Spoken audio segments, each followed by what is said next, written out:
Bismillahirrahmanirrahim. Assalamualaikum warahmatullahi wabarakatuh. Alhamdulillah, salatu wassalamu ala rasulillah wa ala alihi wa sahbihi wa man wala wa ba'd. Saudara-saudariku dimanapun Anda berada, sahabat-sahabat sekalian, saya berdoa, bermohon pada Allah Subhanahu wa Ta'ala, semoga kita senantiasa diberikan bimbingan oleh Allah, diberkahi, dirahmati, dan dijadikan hari-hari kita lebih baik daripada hari-hari sebelumnya, insya Allah. Semoga Ramadan kita saat ini tentunya mendapatkan berkah dari Allah, dan hal terbesar yang kita mohonkan semoga dosa kita diampuni oleh Allah Subhanahu wa Ta'ala. Kita berjumpa kembali untuk berdiskusi, menjawab beberapa pertanyaan yang teman-teman ajukan. Di hadapan saya ini ada bagian dari kertas pertanyaan. Seperti kami sampaikan, ada sesi pertanyaan yang disampaikan lewat kertas, ini yang di majlis-majlis ta'lim.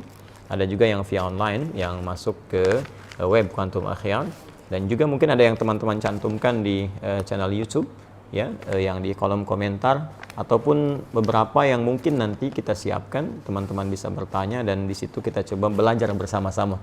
Ya, saya tidak bermaksud menggurui untuk menyampaikan jawaban, tapi hanya mengulang apa yang guru-guru kita pernah sampaikan.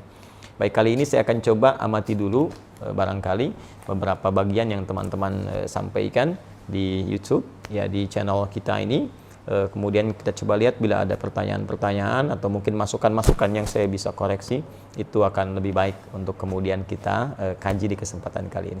Ya, boleh pinjam Mas? Ya. Afwan. Bismillah, coba kita lihat ya.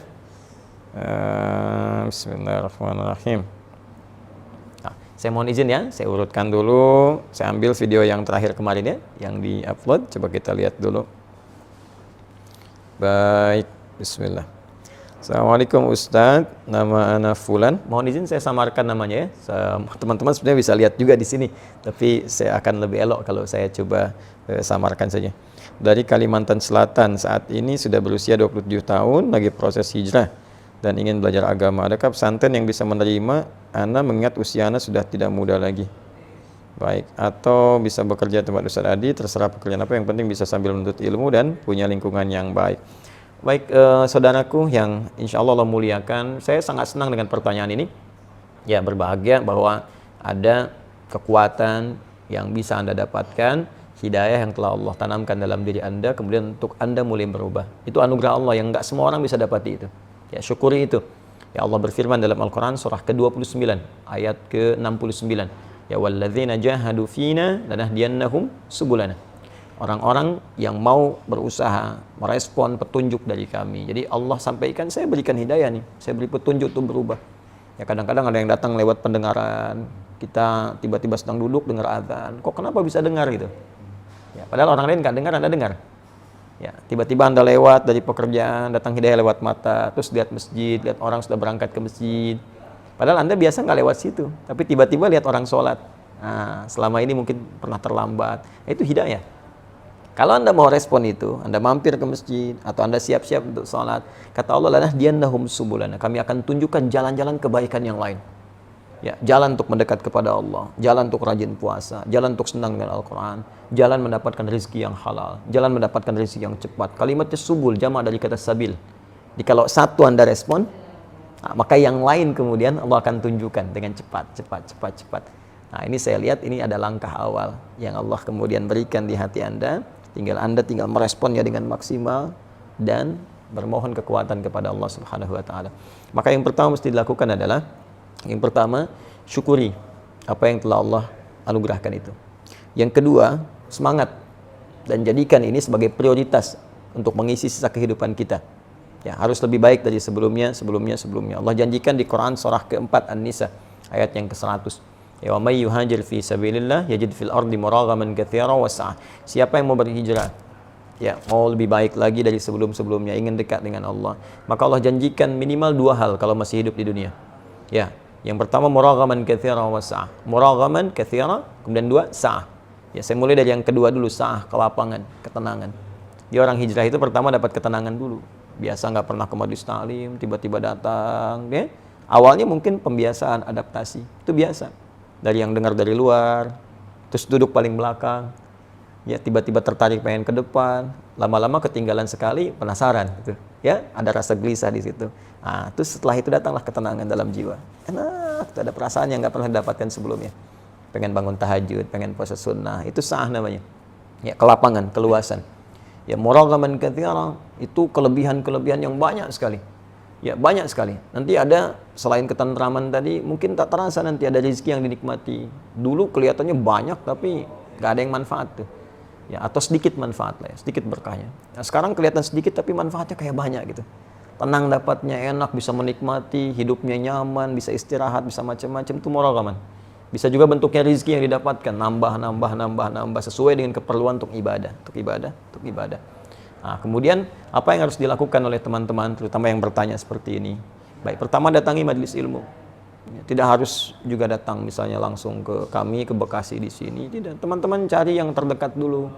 Ya, yang mungkin bisa memberikan bimbingan lebih baik. Tadi saya lihat di Kalimantan. Ya, di Kalimantan ini Masya Allah, saya kira banyak guru-guru baik.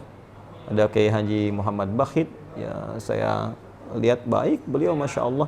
Ya, putranya Kiai Haji Ahmad Mughni, ya, dengan Sayyidah Zainab itu Masya Allah. Orang baik, orang tawadhu, ya belajar dengan beliau. Ada juga mungkin guru-guru yang lainnya yang kira-kira bisa memberikan bimbingan langkah-langkah awal. Setelah itu, ya coba kunjungi lagi majelis yang lain. Atau kalau punya perangkat seperti YouTube, bisa dibaca, dilihat, dipelajari. Ada rezeki datang kemari, boleh silakan, ya hadir majelis. Yang penting bagaimana caranya kita mengumpulkan perangkat-perangkat untuk berhijrah dengan baik, untuk mendekat kepada Allah Subhanahu wa taala. Ada berita gembira kata Allah. Teruskan ayat yang tadi, Quran surah 4 ayat ke-100. Wa may yakhruj min baitihi muhajiran ila Allah wa rasulih thumma yudrikul maut faqad waqa'a ajruhu 'ala Allah. Siapa yang kemudian berniat berikhtiar pengen berubah hijrah dan dia baru memulai ini, bahkan baru keluar rumah, tapi kemudian maut datang lebih cepat dari apa yang ia duga, sesuai ajal. Ajalnya memang sudah wafat, seketika harus wafat, ya. Cuman dia nggak duga seketika akan wafat karena sifatnya gaib. Kata Allah, faqad waqa'a ajruhu 'ala Allah. Pahalanya sudah dituliskan oleh Allah.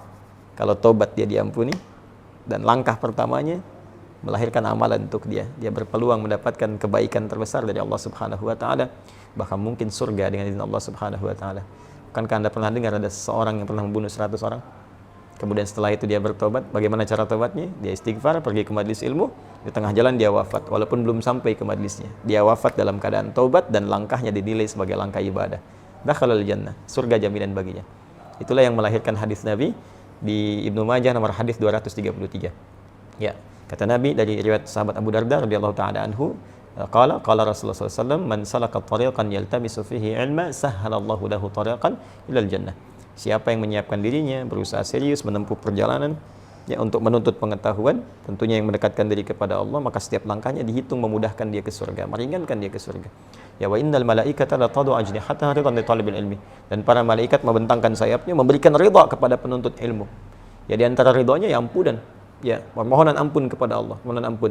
Karena itu di akhir hadis disebutkan sebelum masuk kepada ulama pewaris para nabi, ya, mengampuni ya seluruh penduduk langit dan bumi kalau penuntut ilmu ini tahu, yaghfiru lahu man fis samawati wal ardi hatta al hitan allati fil bihar. Memohonkan ampunan kepada Allah, ya Allah ampuni si fulan penuntut ilmu ini, sampai-sampai hiu-hiu yang ada di lautan kalau kita mengetahuinya. Ini perkara gaib yang kita imani. Ya, baru kemudian di ujungnya wa innal ulama warathatul anbiya wa innal anbiya la yurithuna dirhaman wala dinaran. Maka carilah para ulama-ulama yang baik di majelis-majelis ilmu itu karena mereka pewaris Nabi. Cari yang pewaris Nabi, bukan yang mohon maaf sekedar hadir, kadang-kadang terlalu banyak canda yang tidak memberikan manfaat atau yang lainnya, maka itu tidak memberikan nilai-nilai ketaatan kepada Allah yang maksimal. Sekira itu, wallahu taala a'lam bissawab. Assalamualaikum warahmatullahi wabarakatuh.